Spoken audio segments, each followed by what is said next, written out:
Assalamualaikum warahmatullahi wabarakatuh. Halo anak-anakku yang soleh dan soleha. Hari ini kita mulai masuk di tema 2, subtema 1, pembelajaran 1, yaitu tentang udara bersih bagi kesehatan. Jadi hari ini kita sudah mulai belajar tema 2 ya. Bagaimana? Sudah siap untuk belajar hari ini? Kalau sudah siap, mari kita mulai belajarnya. Siapa yang tahu bagaimana cara mencari informasi penting dari suatu teks? Kalau kemarin kalian sudah belajar untuk mencari ide pokok, sekarang kita belajar untuk mencari informasi penting dari teks.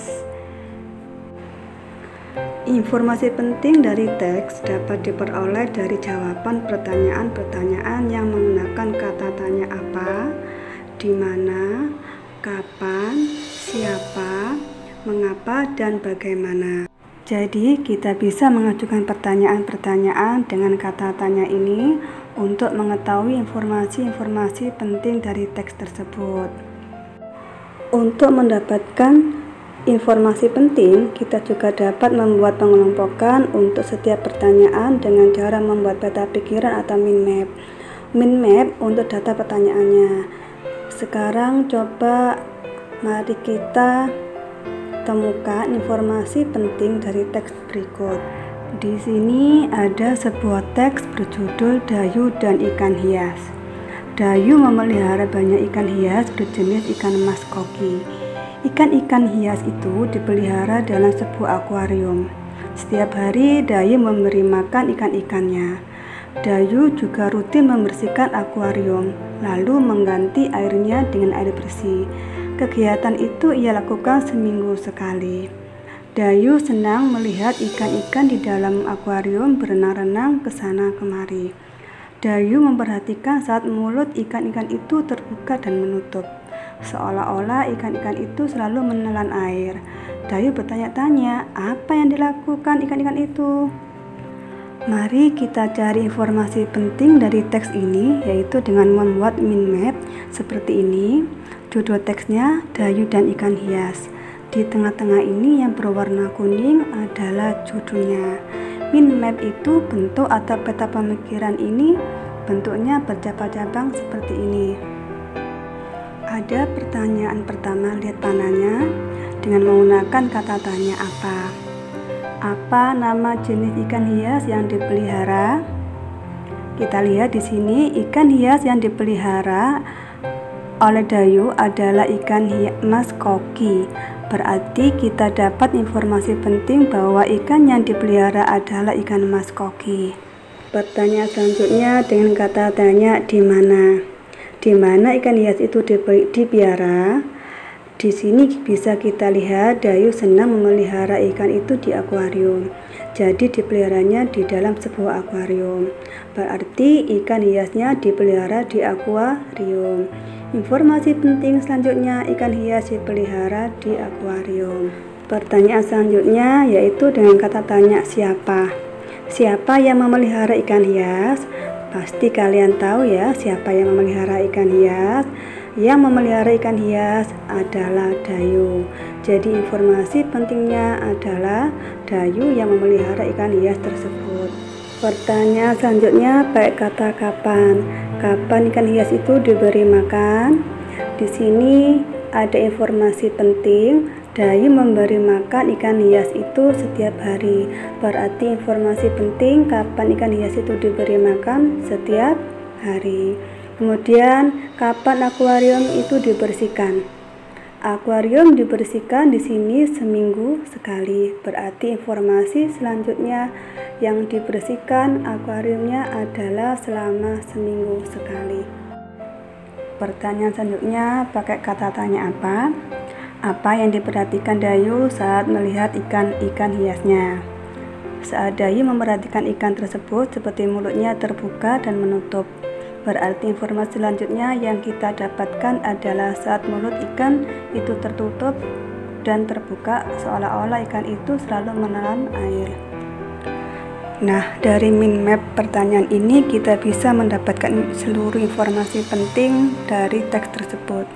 Jadi untuk memperoleh informasi penting dari satu teks, kita bisa membuat daftar pertanyaan dengan mind map seperti ini, dengan kata tanya apa, di mana, kapan, siapa, mengapa, bagaimana, dan berapa. Jadi dengan kata tanya tersebut kita bisa mengetahui informasi-informasi penting dari teks tersebut. Sekarang perhatikan gambar berikut. Suasana pada gambar di samping tampak segar. Kira-kira kenapa? Kalian pasti bisa menyimpulkan tampak segar. Ya, karena pada gambar ini banyak pohon, berarti lingkungan ini sangat hijau, dan banyak pohon ini berarti banyak juga oksigen yang ada di lingkungan ini. Seperti yang kita ketahui, oksigen itu sangat diperlukan makhluk hidup untuk bernafas. Jadi, setiap makhluk hidup membutuhkan oksigen untuk bernafas. Baik itu manusia, hewan, tumbuhan membutuhkan oksigen untuk bernafas. Sekarang kita belajar tentang sistem pernafasan pada hewan. Ada beberapa hewan yang kita bahas saat ini ya. Ada cacing, serangga, ikan, amfibi atau katak, reptilia, burung, dan mamalia. Yang pertama, cacing tanah. Cacing tanah bernafas dengan permukaan kulit. Serangga bernafas dengan trakea. Ikan bernafas dengan insang. Amfibi atau katak saat berudu bernafas dengan insang, saat dewasa menggunakan paru-paru dan kulit. Sedangkan reptilia bernafas dengan paru-paru. Burung bernafas dengan paru-paru dibantu pundi-pundi udara. Dan yang terakhir, mamalia bernafas dengan paru-paru. Yang pertama, cacing tanah. Cacing tidak mempunyai alat pernafasan khusus. Cacing bernafas melalui permukaan kulit. Kulit cacing selalu basah dan berlendir untuk memudahkan penyerapan oksigen dari udara. Jadi udaranya masuk ke kapiler-kapiler dan kulit cacing ini dan dialirkan ke kapiler-kapiler ke seluruh tubuh cacing. Jadi cacing tetap bisa menghirup oksigen melalui kulitnya. Jadi kulitnya tetap terlalu berlendir karena untuk memudahkan cacing menyerap oksigen dari udara. Selanjutnya adalah serangga. Serangga bernafas menggunakan trakea atau saluran yang halus yang beredar ke seluruh tubuh serangga. Ini yang ibu tunjuk itu adalah trakea. Jadi cara bernafasnya adalah oksigen masuk melalui lubang yang disebut stigma, lalu diedarkan melalui trakea ke seluruh tubuh. Jadi masuknya melalui stigma, kemudian diedarkan ke trakea, lanjut ke seluruh tubuh serangga. Selanjutnya adalah ikan. Ikan bernafas menggunakan insang. Seperti apa sih insan itu? Lihat yang ibu tunjuk dengan panah. Insan ini berbentuk lembaran tipis. Jadi kalau ikan itu bernafas menggunakan insang dan mengambil oksigen di dalam air, karena ikan hidup di dalam air, jadi dia mengambil oksigen yang ada di dalam air. Di sini air yang mengandung oksigen masuk melalui mulut ikan ya. Jadi masuk ke mulut ikan. Kemudian mulut ikan tertutup dan air akan mengalir ke bagian insang yang terbuka. Setelah itu maka terjadilah pertukaran oksigen dengan karbon dioksida.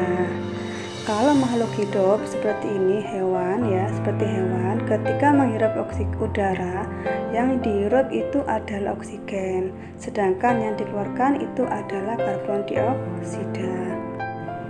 Hewan selanjutnya adalah amfibi atau katak.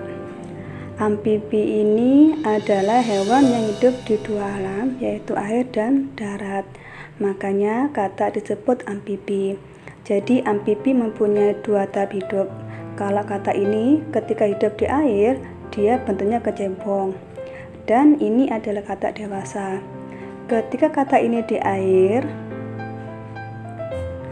pada fase berudu bernafas menggunakan insang. Ketika di darat, bernafas dengan paru-paru dan kulit. Amfibi memiliki kulit yang selalu lembab dan basah untuk membantu pertukaran oksigen dan karbon dioksida. Selanjutnya yaitu hewan reptilia atau hewan yang melatah. Hewan yang termasuk jenis reptil diantaranya ialah ular, kadal, cecak, buaya, dan biawak. Reptilia bernafas menggunakan paru-paru.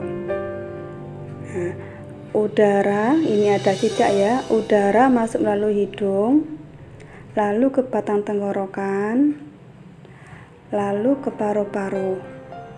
Begitu juga dengan ular. Ular dari hidung ke batang tenggorokan lalu ke paru-paru. Nah, sedangkan reptil yang sering berkubang di air seperti buaya, itu lubang hidungnya dapat ditutup selama menyelam. Dengan begitu, air tidak akan masuk ke dalam paru-paru. Selanjutnya adalah burung atau aves. Hewan-hewan pada kelompok burung atau aves itu bernafas dengan menggunakan paru-paru. Pernafasan burung dibantu oleh pundi-pundi udara. Pundi-pundi udara mampu menyimpan udara. Saat terbang, burung tidak bernafas melalui hidung, melainkan menggunakan udara yang tersimpan di pundi-pundi udara. Jadi, ketika terbang, burung itu tidak bernafas dari hidung, melainkan dari pundi-pundi udara. Sedangkan ketika dia sedang bertengger di pohon, dia akan bernafas menggunakan paru-parunya. Jadi, alat utama pernafasan pada burung adalah paru-paru dibantu dengan pundi-pundi udara. Selanjutnya adalah hewan mamalia. Mamalia adalah hewan-hewan yang menyusui anaknya seperti sapi, kucing, kuda, kambing, ikan paus, ikan lumba-lumba. Nah, sapi itu adalah termasuk hewan mamalia. Kalau mamalia ini hampir sama dengan reptil, yaitu bernafas menggunakan paru-paru. Oksigen masuk melalui lubang hidung ke tenggorokan, lalu ke paru-paru. Terus bagaimana dengan hewan yang hidup di air? Bagaimana cara bernafasnya? Mamalia yang hidup di air bernafas dengan cara memunculkan diri ke permukaan air secara berkala untuk mengambil udara. Contohnya yaitu ikan lumba-lumba dan ikan paus. Ikan lumba-lumba dan ikan paus ini merupakan mamalia yang hidup di air, tapi mereka tetap butuh oksigen untuk bernafas. Jadi kedua hewan ini akan sesekali muncul ke permukaan air untuk mengambil oksigen yang ada di udara. Baru nanti dia menyelam lagi ke air. Jadi ketika tubuh hewan ini sudah butuh oksigen, maka akan muncul ke permukaan air. Sekarang kita lanjut belajar pada pembelajaran kedua. Di gambar ini ada seorang anak yang sedang menikmati segernya udara di lingkungannya. Tahukah kamu apa yang menyebabkan udara terasa segar? Ya, udara terasa segar karena di tempat ini banyak mengandung oksigen, jadi udara terasa segar. Makhluk hidup itu bernafas. Semua makhluk hidup bernafas. Kita manusia pun juga bernafas. Tahukah kamu apa sih alat pernafasan pada manusia? Alat pernafasan pada manusia adalah paru-paru. Jadi manusia bernafas menggunakan paru-paru. Manusia bernafas untuk memasukkan udara ke dalam tubuh, ke dalam paru-paru. Udara mengandung oksigen atau O2, sedangkan udara yang dikeluarkan mengandung karbon dioksida atau CO2. Jadi, udara yang masuk ke tubuh manusia adalah udara yang mengandung oksigen, dan udara yang dikeluarkan adalah udara yang mengandung karbon dioksida. Jadi, alat pernafasan pada manusia adalah paru-paru. Berikut adalah organ pernafasan pada manusia. Yang pertama adalah hidung. Hidung adalah tempat masuknya udara dan penyaringan udara. Jadi udara yang masuk melalui hidung itu disaring terlebih dahulu menggunakan rambut-rambut halus yang ada di dalam hidung, sehingga kotoran-kotoran yang terbawa ketika kita menghirup udara itu tertahan di hidung. Selanjutnya adalah faring. Faring merupakan persimpangan antara saluran pernafasan pada bagian depan dan saluran pencernaan pada bagian belakang. Setelah itu dilanjutkan ke laring. Laring terdapat di belakang faring. Dari laring lanjut ke trakea atau batang tenggorokan. Pada trakea terdapat jaringan yang disebut dengan silia yang akan bergerak dan mendorong keluar debu-debu dan bakteri yang masuk. Jadi setelah disaring di hidung, jika masih ada debu atau kotoran atau bakteri yang masuk akan didorong keluar di batang tenggorokan. Selanjutnya yaitu bronkus. Bronkus merupakan percabangan dari trakea serta menuju paru-paru kanan dan kiri. Jadi bronkus ini bercabang jadi dua, yaitu yang satu menuju ke paru-paru kanan dan percabangan selanjutnya menuju ke paru-paru kiri. Kemudian ada paru-paru. Di dalam paru-paru ada broncholius dan alveolus. Broncholius merupakan percabangan dari bronkus, sedangkan alveolus tempat terjadinya pertukaran oksigen dan karbon dioksida. Alveolus ini adalah gelembung-gelembung halus yang ada di ujungnya broncholius, tempat pertukaran oksigen dan karbon dioksida. Berikut adalah gambar organ pernafasan pada manusia. Perhatikan di sini ada hidung, kemudian faring, lalu laring. Jadi laring ini percabangan, yang satu menuju kerongkongan, ini tempat jalur makanan kerongkongan, dan satunya ke batang tenggorokan, ini yang untuk pernafasan. Kemudian ada trakea. Trakea atau batang tenggorokan, di sini trakea bercabang menjadi dua, yaitu bronkus. Cabang yang besar ini adalah bronkus, kemudian bronkus punya cabang-cabang lagi kecil-kecil, ini namanya bronchiolus. Di ujung bronchiolus ini ada alveolus. Jadi alveolus ini kecil-kecil, tidak terlihat, harus menggunakan alat khusus untuk melihat. Paru-paru yang mana ya? Ini paru-paru yang warnanya merah. Ini yang namanya paru-paru alveolus. Bentuknya seperti apa? Ini alveolus. Bentuknya seperti gelembung-gelembung. Jadi disinilah tempat pertukaran oksigen dan karbon dioksida di dalam paru-paru kita. Sekarang urutan sistem pernafasan manusia. Urutannya seperti ini. Pertama, udara masuk melalui hidung, disaring di hidung kotor-kotorannya, kemudian masuk ke faring. Udara dari faring menuju ke laring. Dari laring kemudian menuju ke batang tenggorokan atau trakea. Jika di sini masih ada debu atau bakteri yang masuk, akan didorong keluar lagi. Kemudian udara yang sudah bersih dilanjutkan masuk ke bronkius. Di bronkus atau bercabang menjadi dua, dicabangkan lagi menjadi bronchiolus. Bronchiolus adalah cabangnya bronkus, kemudian ke paru-paru. Di paru-paru terjadilah pertukaran oksigen dan karbon dioksida dari alveolus. Sekarang kita masuk tentang pemahaman isi teks. Untuk memahami isi teks, kita dapat mengajukan beberapa pertanyaan untuk mendapatkan informasi penting dari teks tersebut. Nah, untuk mengajukan pertanyaan, kita harus mengetahui kata tanya dan kegunaannya. Untuk apa? Perhatikan di sini ada tabel berikut ya, kata tanya serta penggunaannya. Kata apa?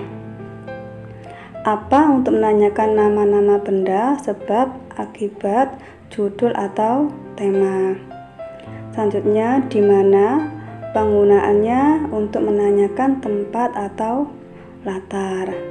Selanjutnya kata kapan? Penggunaannya untuk menanyakan waktu kejadian suatu peristiwa.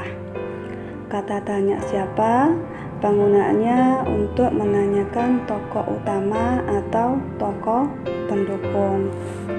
Setelah itu kata tanya mengapa, itu penggunaannya untuk menanyakan alasan suatu masalah dalam teks. Kata tanya bagaimana itu untuk menanyakan cara membuat, proses, urutan, pendapat atau sikap. Dan kata tanya berapa itu penggunaannya untuk menanyakan jumlah atau banyaknya benda. Jadi untuk menggali informasi dari teks kita bisa membuat kalimat tanya yang menggunakan kata tanya ini. Sekarang kita belajar SPDB. Apakah kamu tahu apa itu tangga nada? Tangga nada adalah urutan nada yang disusun berjenjang. Tangga nada diatonis ini dibagi menjadi dua, yaitu tangga nada diatonis mayor dan tangga nada diatonis minor. Sekarang kita membahas tangga nada diatonis mayor. Tangga nada diatonis mayor seperti ini. Perhatikan di sini yang ada tulisannya C, D, E, F, G, A, B, C. Ini adalah nama nada. Kemudian yang angka ini dibaca do, re, mi, fa, sol, la, si, do. Ini adalah notasi angka karena ditulisnya adalah angka. Kemudian ada angka 1, 1, setengah, 1, 1, 1 setengah. Ini namanya interval nada. Jadi tangga nada diatonis mayor ini yang seperti ini. Kemudian ciri-ciri tangga nada diatonis mayor ya. Yang pertama, lagu yang mempunyai nada diatonis mayor itu bersifat riang. Yang kedua, lagunya bersemangat ya. Yang ketiga, biasanya diawali dan diakhiri dengan nada do sama dengan C. Sekarang apa saja contoh lagu diatonis mayor? Di antaranya itu adalah lagu Indonesia Raya, Maju Tak Kental, Hari Merdeka, Halo Halo Bandung, Gebiar-Gebiar, Garuda Pancasila, dan lain sebagainya. Ini adalah contoh dari lagu diatonis mayor. Baiklah anak-anak, cukup sekian ya penjelasan Ibu hari ini. Mudah-mudahan kalian paham dan mengerti. Terima kasih anak-anak semua. Sampai jumpa. Wassalamualaikum warahmatullahi wabarakatuh.